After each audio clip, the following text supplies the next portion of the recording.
বাবুল, আপনি যে হাসপাতালে আছেন সেখানে হামের শিশুদের ভর্তি সংখ্যাটি কেমন এবং একই সাথে সবাই চিকিৎসা পাচ্ছে কিনা? কারণ আমরা কম বেশি জানি যে হাসপাতালগুলোতে এরই মধ্যে হামের শিশুর সংখ্যা বেশি হওয়াতে বেশ চাপ সেখানে তৈরি হয়েছে এবং অনেক জায়গায় আইসিইউর সংকটও দেখা দিয়েছে। এই সব কিছু মিলে হাসপাতালগুলোতে ময়মনসিংহের হামে যে আক্রান্ত শিশুরা ভর্তি হচ্ছেন তারা পর্যাপ্ত চিকিৎসা পাচ্ছেন কিনা?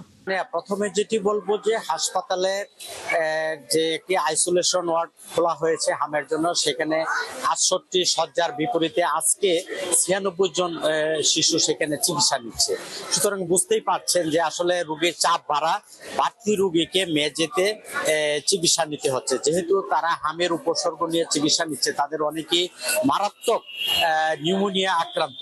এসব শিশুকে যখন এই মেঝেতে চিকিৎসা নিতে হচ্ছে, এমনিতেই তাদের অভিভাবকরা এক ধরনের উদ্বেগ আতঙ্ক নিয়ে এখানে এসেছেন। তাদের মধ্যে নতুন আতঙ্ক যে আসলে শয্যা সংকট। এর বাইরে যারা মারা যাচ্ছে, আজকেও কিন্তু একজন নতুন করে মারা গিয়েছে। এ নিয়ে 29 জন শিশু এ পর্যন্ত এই হাসপাতালে চিকিৎসাধীন অবস্থা মারা গিয়েছে। অথচ হাসপাতালে কিন্তু একটি আইসিইউ ওয়ার্ড রয়েছে, কিন্তু প্রয়োজনীয় ভেন্টিলেটর এবং লুকোবল না থাকা কিন্তু সেটি কার্যকর না, অর্থাৎ সেটি চালু করা যাচ্ছে না। স্থানীয় হাসপাতাল কর্তৃপক্ষ যেটি বরাবরই বলছেন, তারা হামের শুরু থেকে এটি চালু করার জন্য কার্যকর পদক্ষেপ নেওয়ার জন্য মন্ত্রণালয়কে একাধিকবার তারা পত্র দিয়েছে, কিন্তু এখন পর্যন্ত কোনো সাড়া মেলেনি বলে জানিয়েছেন। এদিকে ময়মনসিংহের স্বাস্থ্য বিভাগের যিনি পরিচালক ডাক্তার প্রদীপ কুমার সাহা কিছুক্ষণ আগে জানিয়েছেন, তাদের যে হামের টিকাদানের যে পদ্ধতি, এরই মধ্যে সেটি শতভাগের বেশি তাদের সেই লক্ষ্যমাত্রা অর্জিত হয়েছে।